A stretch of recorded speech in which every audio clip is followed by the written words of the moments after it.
Hello everyone, my self ઋતુ શુક્લા. આજનો topic છે થાઇરોઇડ ગ્રંથિ. તો થાઇરોઇડ ગ્રંથિનો ઉદ્ભવ અંતઃગર્ભસ્તરમાંથી થયો છે. તેનું સ્થાન શ્વાસનળીના બંને બાજુ છે, જે બે ખંડોની બનેલી છે. પતંગિયાકાર તેનો આકાર છે. થાઇરોઇડ ગ્રંથિની અંદર બે વસ્તુ છે, થાઇરોઇડ પુટિકા અને આધારક પેશી. આધારક પેશીની અંદર થાઇરોઇડ ગ્રંથિના જે પુટિકીય કોષો હોય છે તે આવેલા હોય છે. પછી થાઇરોગ્લોબ્યુલિન I2 અને આયોડિન ભેગા થઈને થાઇરોઇડ અંતઃસ્ત્રાવ બનાવે છે.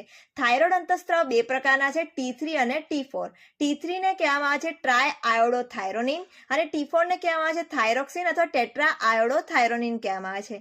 થાઇરોઇડ અંતઃસ્ત્રાવના જે કાર્યો જે છે, તો આપણા શરીરમાં જે મૂળભૂત અથવા આધારભૂત ચયાપચયિક દર BMR બેઝલ મેટાબોલિક રેટને જાળવે છે.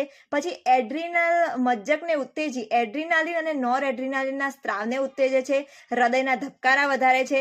પાણી અને ઇલેક્ટ્રોલાઇટ્સનું સંતુલન જાળવે છે અને પેશીના વિભેદનને નિયંત્રણ કરે છે અને ઇરિથ્રોપોઇસિસની ક્રિયા રક્તકણ નિર્માણની ક્રિયાને ઉત્તેજતું હોય છે. પછી એમાં થાઇરોકેલ્સિટોનિન આવેલું હોય છે, જેને હાઇપોકેલ્સેમિક અંતઃસ્ત્રાવ કહેવાય છે, જે રુધિરમાં કેલ્શિયમનું પ્રમાણ ઘટાડે છે. જ્યારે તે થાઇરોકેલ્સિટોનિન જે અંતઃસ્ત્રાવ છે તે અને પેરાથોર્મોન બંને ભેગા થઈ અને રુધિરમાં કેલ્શિયમનું પ્રમાણ જાળવતું હોય છે.